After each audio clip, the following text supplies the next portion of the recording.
जय हिंद दोस्तों, मैं राजकुमार मौर्य अपने YouTube channel RK Maurya commerce classes के माध्यम से आज की इस क्लास में आप सभी छात्र छात्राओं को इनकम टैक्स की तीसरी क्लास यानी कि तीसरा चैप्टर बताने जा रहे हैं।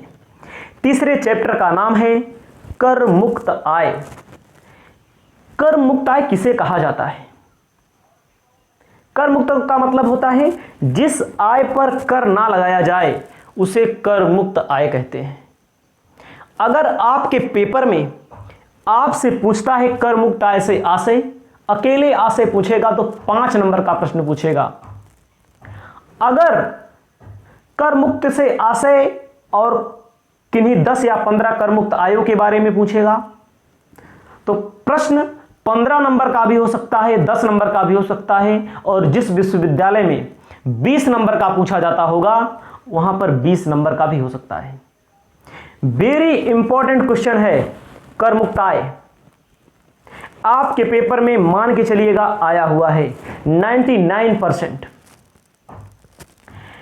ध्यान दीजिएगा, हमारी इस क्लास को अपने साथी छात्र छात्राओं को बताइए कि हमारी ऑनलाइन क्लास YouTube के माध्यम से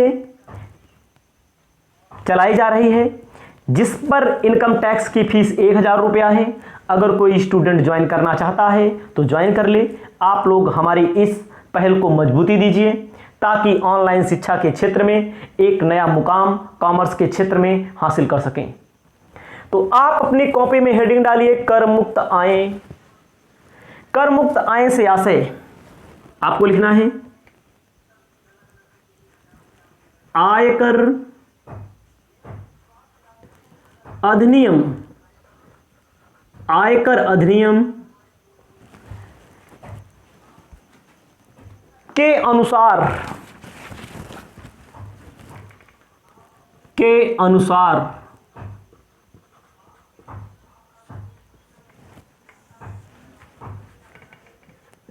ऐसी आय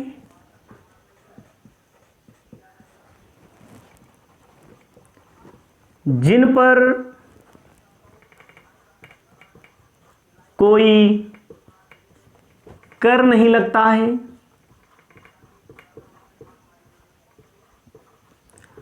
और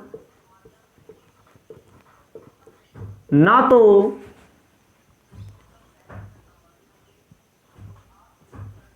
इन आयों को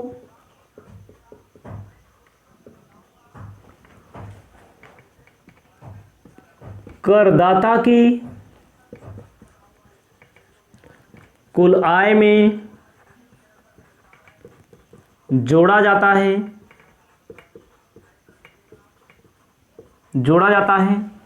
ऐसी आय जिन पर किसी प्रकार का कोई कर ना लगे और ना ही इन आयों को करदाता की कुल आय में जोड़ा जाए, ऐसी आय को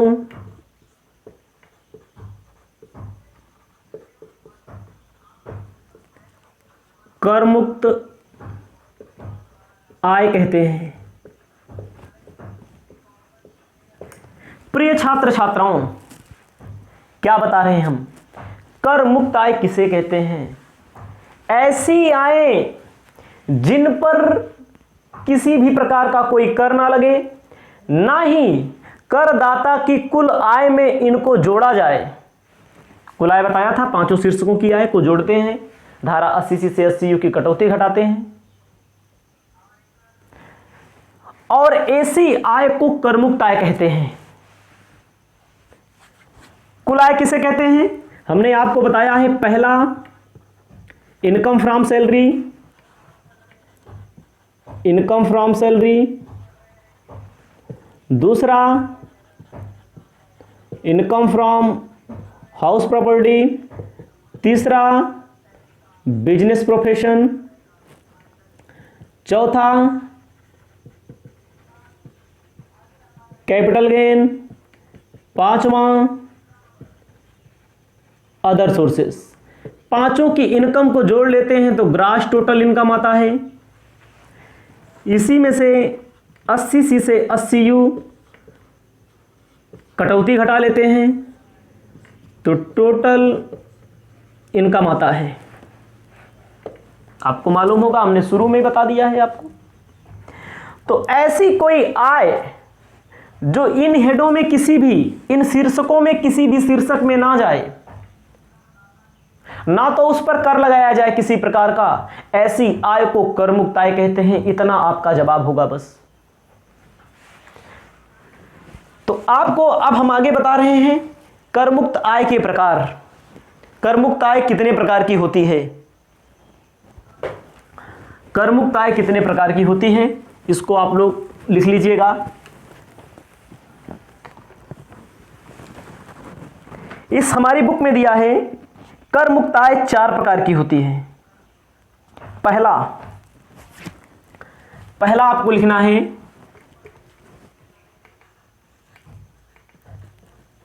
सभी प्रकार के करदाताओं के लिए कर मुक्त आय। सभी प्रकार के करदाताओं के लिए कर मुक्त आय। पहला लिखना है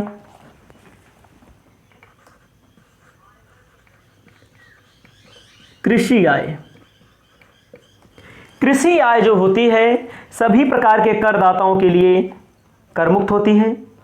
कृषि में हमने आपको कृषि आय वाले चैप्टर में बताया था, कृषि आय उन्हीं को माना जाएगा जिसमें प्राथमिक क्रिया और द्वितीय क्रिया की जाएगी, उसे ही कृषि आय में माना जाएगा। दूसरा है हिंदू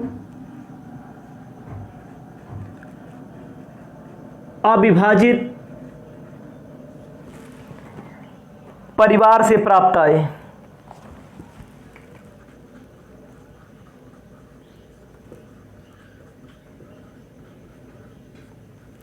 ऐसी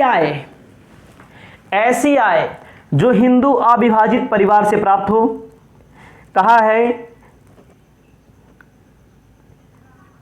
ठीक है, हिंदू अविभाजित परिवार का मतलब हिंदू मुसलमान से नहीं होता है। यहां पर ऐसा परिवार जिसमें कई लोग हों, कोई एक व्यक्ति कर चुकाता हो।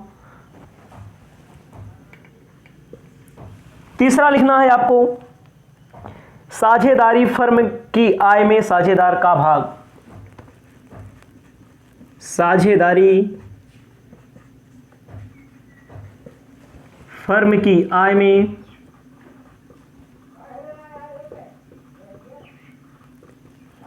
साझेदार का हिस्सा। इसको समझ लीजिए, कोई साझेदारी फर्म है, यह लाभ कमाती है। क्या कमाती है? लाभ कमाती है। लाभ जब कमाएगी तो सरकार को अगर टैक्स देना है तो टैक्स देगी। टैक्स देने के बाद अपने अन्य साझेदारों में जो लाभ बचता है टैक्स देने के बाद, उसको साझेदारों में बांट देती है। अगर कोई क्योंकि इस आय पर एक बार टैक्स दिया जाएगा, उसके बाद हिस्सा दिया जाएगा जो बचेगा। क्योंकि इस आय पर टैक्स दे दिया गया है, मतलब इस हिस्से पर टैक्स पहले दे दिया गया है, तो साझेदारी फर्म की आय में अगर साझेदार को हिस्सा दिया जाता है तो कर मुक्त होता है। अगला, भारतीय कंपनी के अंशधारियों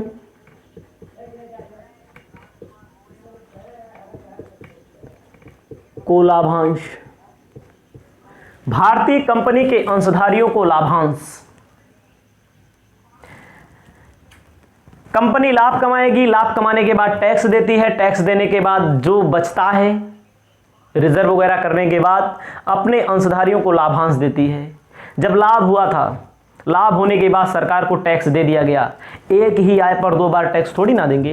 यानी कि अगर लाभांश मिलता है तो कर से मुक्त मिलता है, कर और सब कटा रहता है पहले से ही, कर से मुक्त माना जाता है। भारतीय कंपनी के अंशधारियों को लाभांश मिलेगा तो कर मुक्त माना जाएगा। अगला है भोपाल गैस अधिनियम 1985 के अंतर्गत क्षतिपूर्ति का भुगतान। भोपाल गैस अधिनियम 1985 के अंतर्गत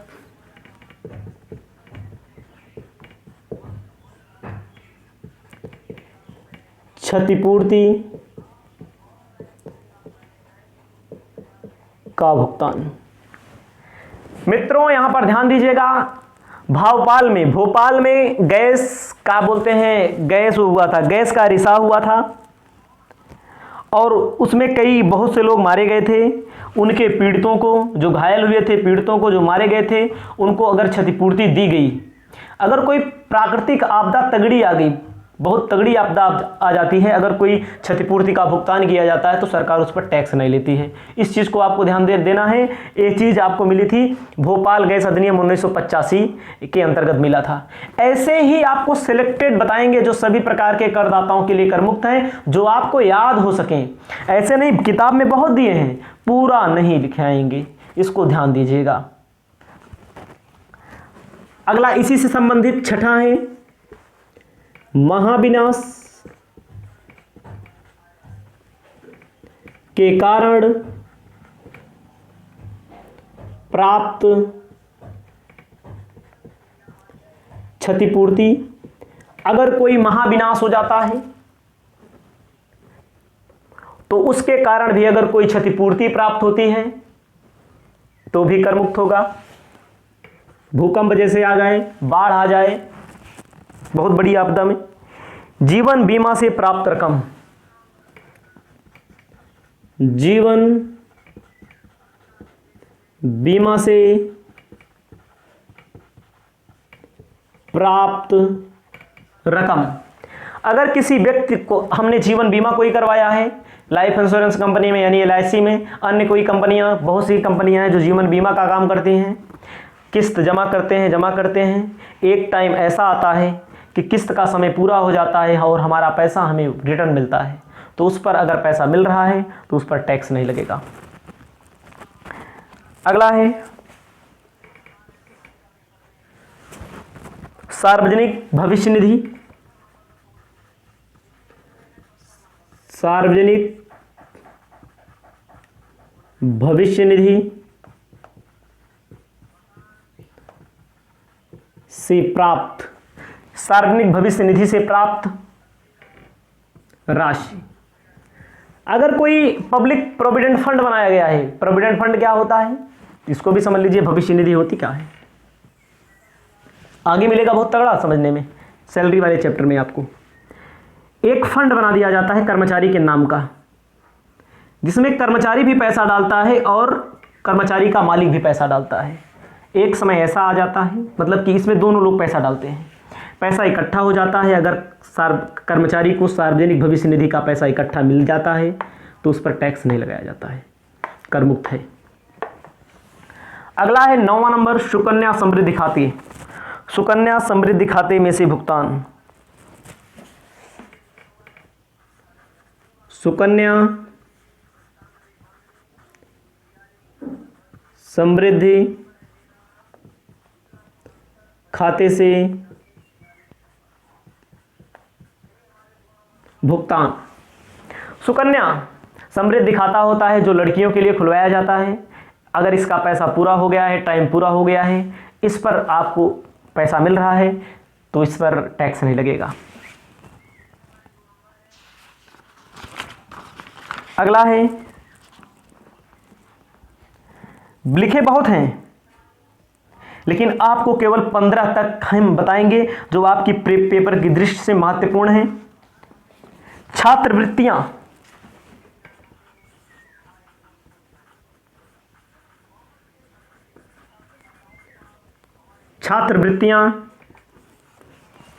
छात्रवृत्ति जो आपको मिलती है, स्कॉलरशिप,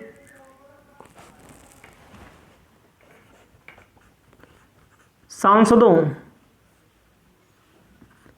एवं विधायकों को भत्ते जो मिलते हैं, जो अलाउंसेस मिलते हैं, वो भी कर मुक्त होते हैं। अगला है पुरस्कार। अगला है वीरता पुरस्कार, वीरता पुरस्कार जैसे परमवीर चक्र, महावीर चक्र और वीर चक्र, परमवीर चक्र, महावीर चक्र एवं वीर चक्र। वीरता के लिए जो पुरस्कार नवाजे जाते हैं, वीरता पुरस्कार जो दिए जाते हैं, उससे पैसा मिलता है, पैसे के रूप में मिलता है, उस पर भी टैक्स नहीं लगाया जाएगा। अगला है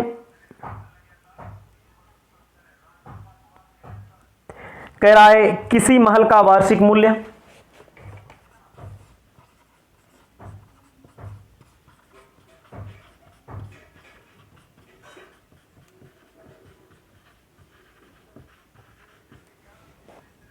कोई महल है, उसकी एनुअल वैल्यू जो है, वार्षिक मूल्य का मतलब होता है उसको किराए पे कितना उठाया जा सकता है, बल्कि किराए पे नहीं उठाया गया है तो उस पर भी टैक्स नहीं लगेगा। पारिवारिक पेंशन,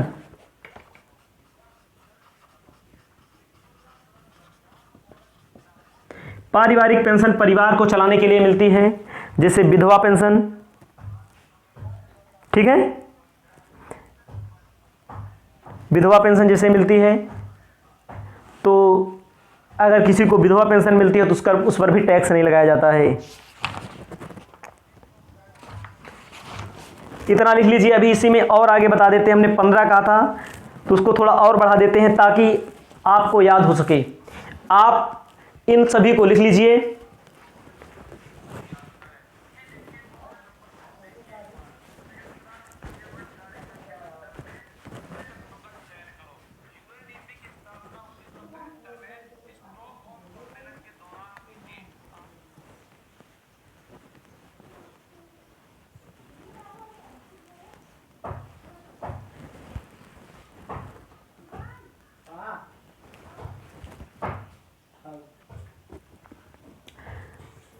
इन 15 करमुक्त आयों के बाद आपको आगे बताने जा रहे हैं 16 नंबर ऐसे ही बता रहे हैं जो आपके पेपर की दृष्टि से महत्वपूर्ण है, जो आपको याद हो सकते हैं।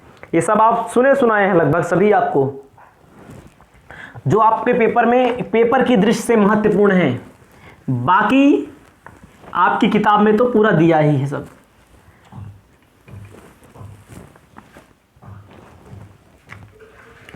सोलह नंबर आपको लिखना है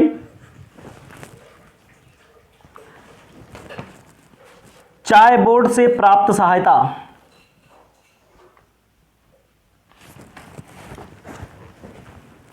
जहां चाय की खेती होती है, आसाम में होती है, भारत में, बोर्ड से कहां प्राप्त सहायता। तो चाय को पुनः उगाने के लिए, चाय के नवीनीकरण के लिए सरकार सहायता प्रदान करती है। चाय के पेड़ को लगाने के लिए, पौधों को लगाने के लिए सरकार सहायता प्रदान करती है। अगर उससे आपको कोई पैसा मिलता है तो कर मुक्त होगा। अगला है अवयस्क की आय।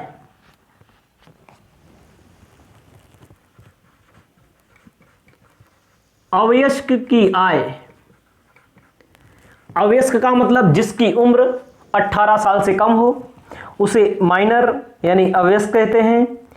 करदाता की कुल आय में जोड़ी गई अवयस्क की आय में से 1500 रुपया प्रति की दर से करमुक्त होने के कारण घटा दिया जाता है। मतलब 1500 रुपया प्रति माह की दर से करमुक्त माना गया है।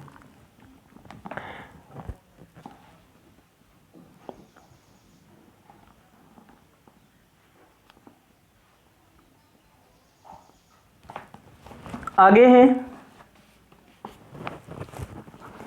भारत में खेलकूद प्रतियोगिता से आए। भारत में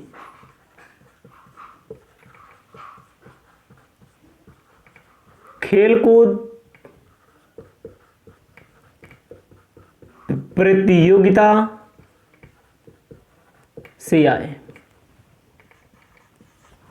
जो भारत में खेलकूद प्रतियोगिता होती है, ऐसी प्रतियोगिता 2 या 2 से अधिक देशों में जो हिस्सा ले रहे हैं, ऐसी प्रतियोगिता भारत में आयोजित हो, केंद्र सरकार द्वारा अधिसूचित हो, तो केंद्र सरकार का इंटरफेयर होना चाहिए इसमें।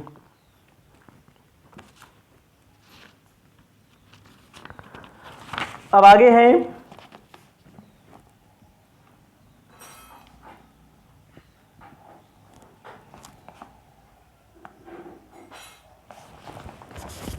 इतना ही आप लोग इसको लिखिए, क्योंकि 18 तक बताया हमने, 15 तक मैक्सिमम आपसे पूछता है, बाकी बहुत है। अब आपको बता रहे हैं, ये था सभी प्रकार के करदाताओं के लिए, इतना ही आपको लिख लेना है। अब आगे कुछ करदाता संस्था एवं संघों की करमुक्ताएं। कुछ करदाता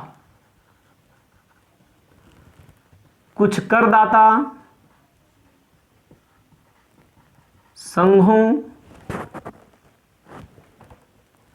एवं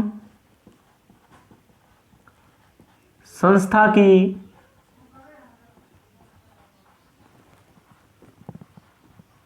करमुक्ताएं। पहला कह रहा है स्थानीय सत्ता की आय।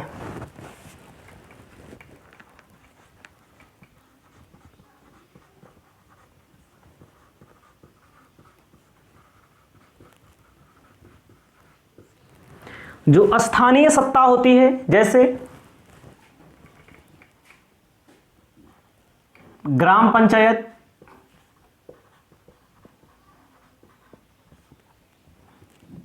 नगर पालिका,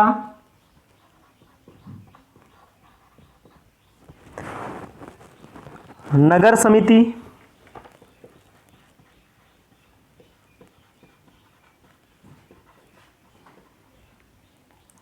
छावनी बोर्ड,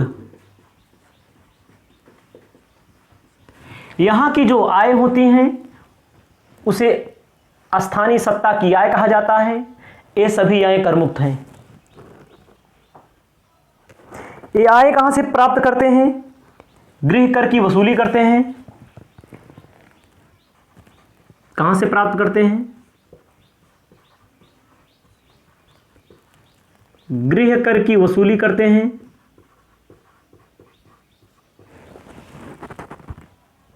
मकान बनवा कर किराए पे उठाते हैं।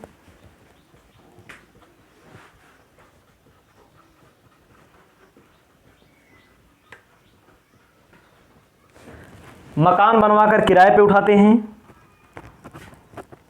पूंजी लाभ लेते हैं। अपने अधिकार क्षेत्र में पानी बिजली की सप्लाई करते हैं। ठीक है, इनकी भी जो आय होती हैं, नगर पालिका नगर समिति की आय होती हैं, इसे करमुक्त रखा गया है।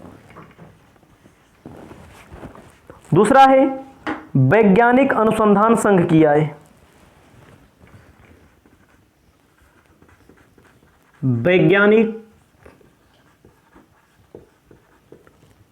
अनुसंधान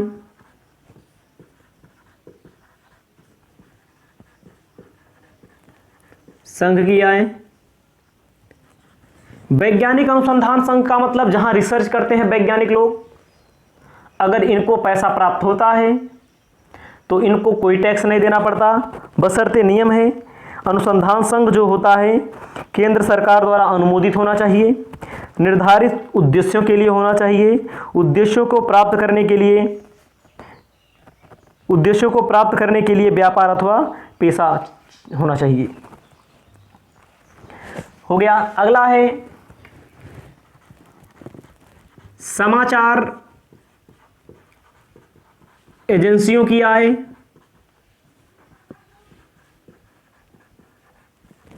समाचार एजेंसियों की आय, ऐसी एजेंसी, लेकिन इसके लिए नियम है। समाचार एजेंसी, पहला, केंद्र सरकार द्वारा अधिसूचित,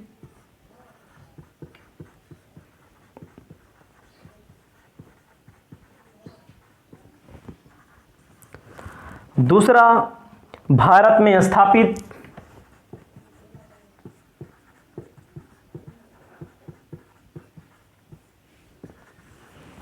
तीसरा, एजेंसी का कार्य समाचार एकत्र करना,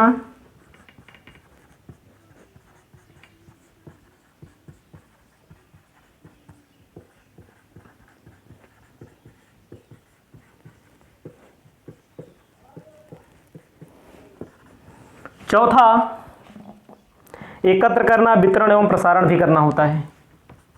वितरण, प्रसारण।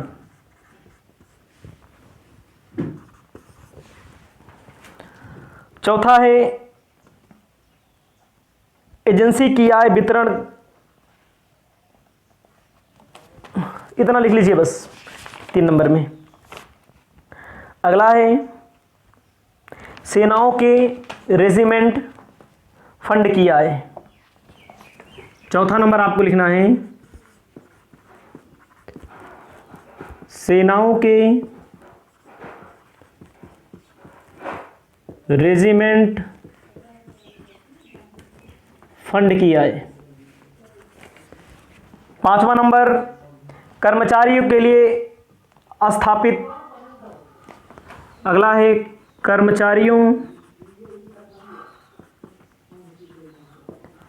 के कल्याण के लिए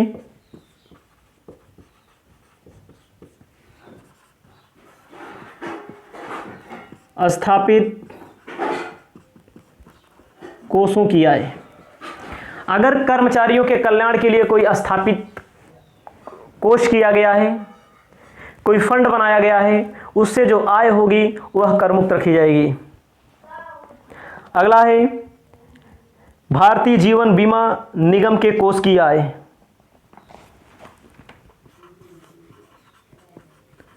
भारतीय जीवन बीमा निगम के कोष की आय।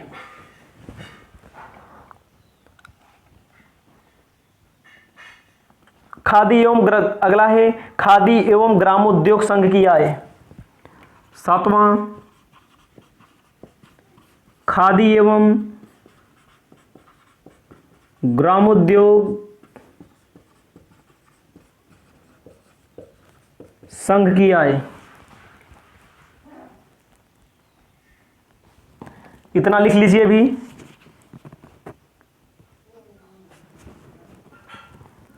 आपके काम भर का हम बताएंगे बस इसमें।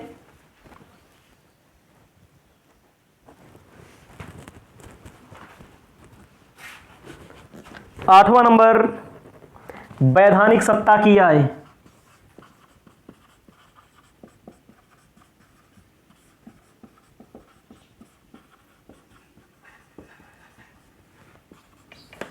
नौवां नंबर सार्क निधि की आय।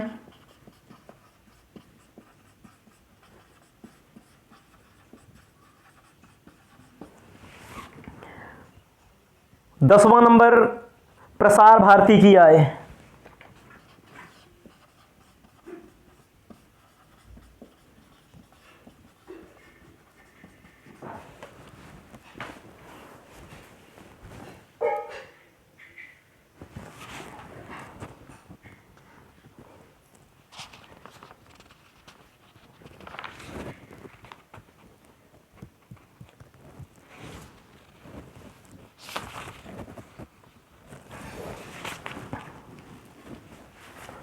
'इतना लिखा आपने। वीडियो को रोक करके लिख लीजिए तुरंत। अब आगे बताने जा रहे हैं।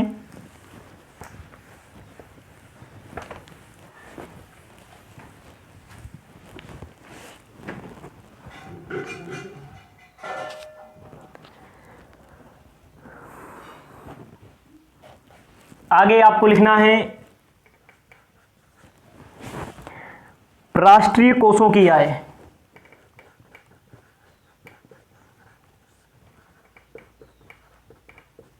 कोषों की आय। राष्ट्रीय कोष जैसे कहा गया है प्रधानमंत्री राष्ट्रीय सहायता कोष। प्रधानमंत्री राष्ट्रीय सहायता कोष कहा गया है कोष। प्रधानमंत्री लोक कला प्रोत्साहन कोष, प्रधानमंत्री छात्र सहायता कोष, राष्ट्रीय सांप्रदायिक सद्भावना प्रतिष्ठान कोष, स्वच्छ भारत कोष, क्लीन गंगा कोष और पीएम केयर फंड बना था।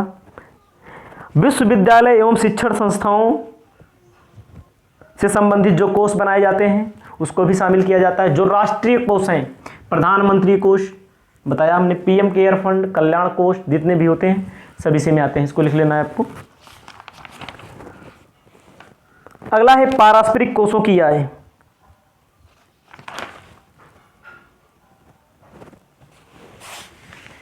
अगला है, आप लोग नंबर डाल लीजिएगा, नंबर भूल गए कितना लिखे थे।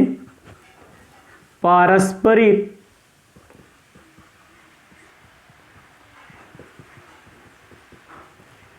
कोषों की आय, पारस्परिक कोषों की आय। पारस्परिक कोष में है जैसे भारतीय स्टेट बैंक पारस्परिक कोष, केनरा बैंक पारस्परिक कोष, जीवन बीमा निगम पारस्परिक कोष, पंजाब नेशनल बैंक पारस्परिक कोष। जितना बैंक है सब लिख डालिएगा, जितना आपको याद हो। जीवन बीमा इंडियन गैस से संबंधित भी है, इसमें कुछ नहीं, ज़्यादा परेशान होने की जरूरत नहीं है।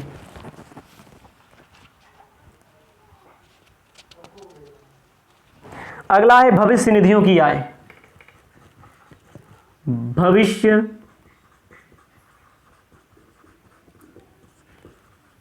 निधियों की आय।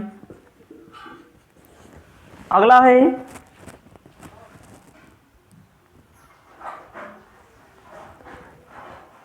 सिक्कमी व्यक्ति से की आय। सिक्कमी व्यक्ति की आय।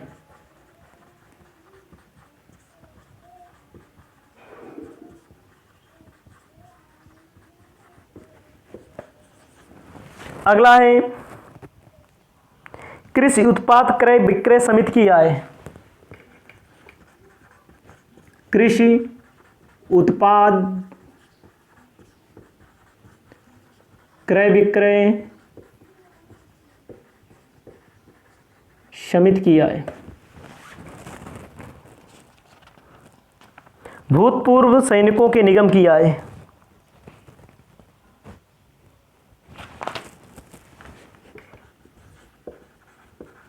भूतपूर्व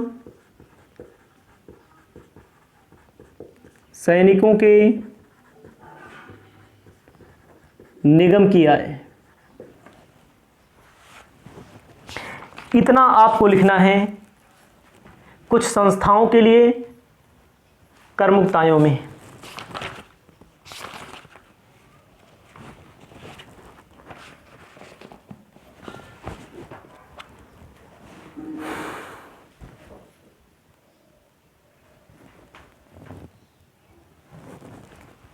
अब आपको आगे बताने जा रहे हैं अनिवासी या गैर नागरिक करदाताओं के लिए कर मुक्त आय। ऐसे लोग, तीसरा नंबर टॉपिक था आपका, तीसरा नंबर पॉइंट अलग से, अनिवासी या गैर नागरिक करदाताओं के लिए। अनिवासी या गैर नागरिक करदाताओं के लिए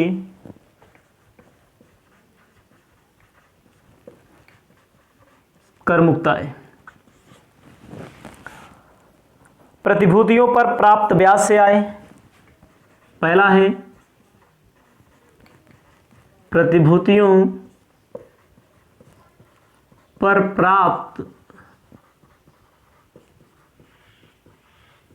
ब्याज से आय। दूसरा है बचत पत्रों पर ब्याज।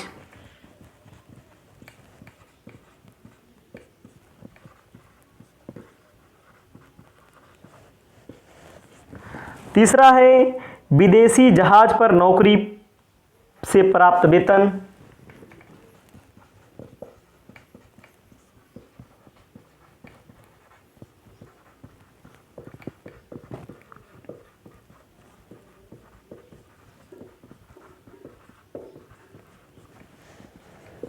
चौथा है प्रशिक्षण के समय प्राप्त पारिश्रमिक।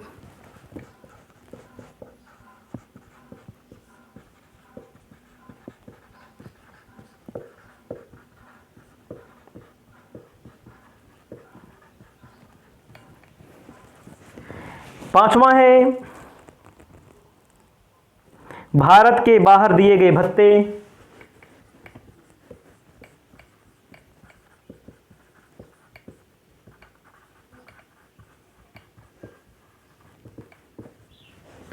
छठा सलाहकार संघ की आय।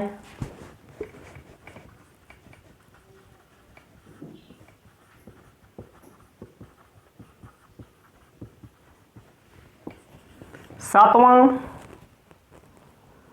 विदेशी सरकार से प्राप्त पारिश्रमिक।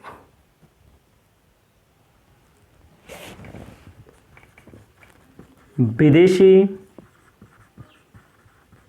सरकार से प्राप्त पारिश्रमिक। आठवां है भारत में सुरक्षा से संबंधित विदेशी कंपनियों की आय। भारत में सुरक्षा से संबंधित विदेशी कंपनियों की आय। ये आपका था गैर नागरिक यानी अनिवासी करदाताओं के लिए करमुक्त आय। अनिवासी के लिए नियम होता है, ऐसा नहीं है कि जो ना रहता हो वो न अनिवासी होगा। वो आगे आपको निवास स्थान एवं कर दायित्व वाला चैप्टर मिल चुका है। इस वीडियो में इतना ही। इसी प्रकार की और भी वीडियो आपको प्राप्त होती रहेगी। तब तक के लिए जय हिंद, जय भारत।